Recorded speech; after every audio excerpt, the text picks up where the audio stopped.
Jake, first of all, looking back in a general sense, it's been a good season for you with the New Saints. Yeah, I've been very good personally. Scored me first league goal and me first professional goals.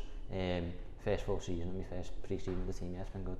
Well, I want to come to the goal in particular in due course, but you've been on the bench as well a number of times, made your debut in a cup competition as well. Yeah, I made my debut in the cup in September, so that was good. Obviously, I had a taste of it then and I really wanted more. And being on the bench as well, it gives me an idea of what it would be like to start every game, and it's good.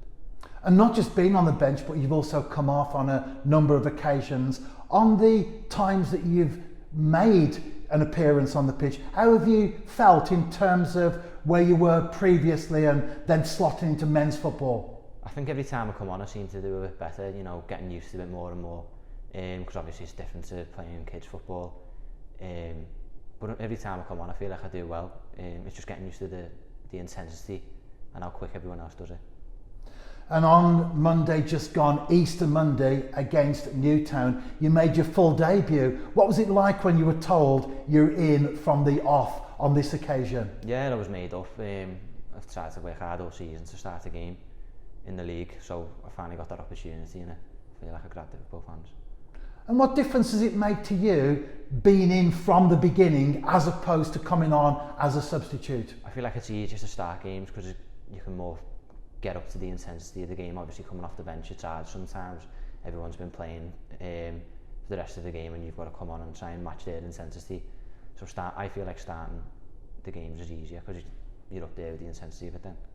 And if making your JD Cymru Premier debut was good, well, you went one better because you actually scored what proved to be the second and ultimate goal for the New Saints. Yeah, I was made up. The gaffer told me before the game that he thinks I'm going to score, and obviously I did score. I had a few opportunities before that which I think I should have done better with, but managed to get the goal.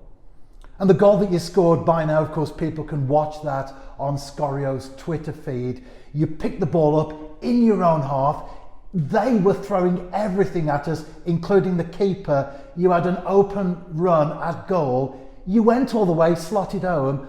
Did you at any point think, with all those players tracking you, I need to maybe have a pop at goal from here? Well, when I first picked the ball up I did think about shooting, but obviously it was in my own half, so I fought against that, but I don't think I could have scored without Leo Smith, because if you watch it back he blocked a few of their players off, which gave me the opportunity to run further and get closer to the goal to score. And in terms of your achievements with TNS this season, how does that goal, your first goal in top flight Welsh football, compare with some of the others?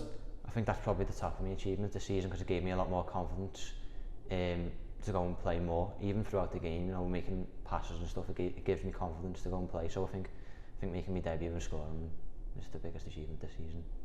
And while we've been talking about men's football so far, the first team, you've also been involved as well with the development squad. Yeah, I know the development squad are very good. All people my age, and I know them very well. So winning the Youth Cup with them was a very good achievement. Well, I wanted to ask you about winning the Youth Cup at Airbus UK Broughton's ground. 1-0 victory against Flint Town United. It was a narrow win, but TNS did dominate. Yeah, a narrow win, but I think we could have been 3-0 up within the first 10 minutes. Obviously, give the respect to Flint. Obviously, they're a very good team, but I feel like it should have been more than 1-0 on the day. Obviously, I scored and it was disallowed, and then Josh Locke got the winner, but I feel like it should have been a lot more than one. And not just yourself, Jake, you've come through, you've played for the first team, but there are a number of youngsters in your position that have also featured as well. We have a bright future at the New Saints. Yeah, it's a very good academy set up here at TNS. It gives you an opportunity to go and express yourself and develop, and obviously this season we've seen the best of that with a few players coming through. And at the games, it's not unusual to see your mum and dad sitting there supporting you. How much of a big positive have they been in your life? Been my inspiration really. Obviously my dad's been to every game this season. He takes me to most of the games. He supports me every time. He picks me head up when I'm down and stuff like that. And same with my mum. When I come home, they always cheer me up if I'm feeling down. And obviously, like the other day, they praise me when I'm doing well. So I don't think I could have done without them. And as we come to the end of one season, what are your own personal hopes and ambitions for the coming one? Keep on developing and get used to men's football more. Obviously, try and grow a bit more physically. and obviously just keep getting better as a player and as a person.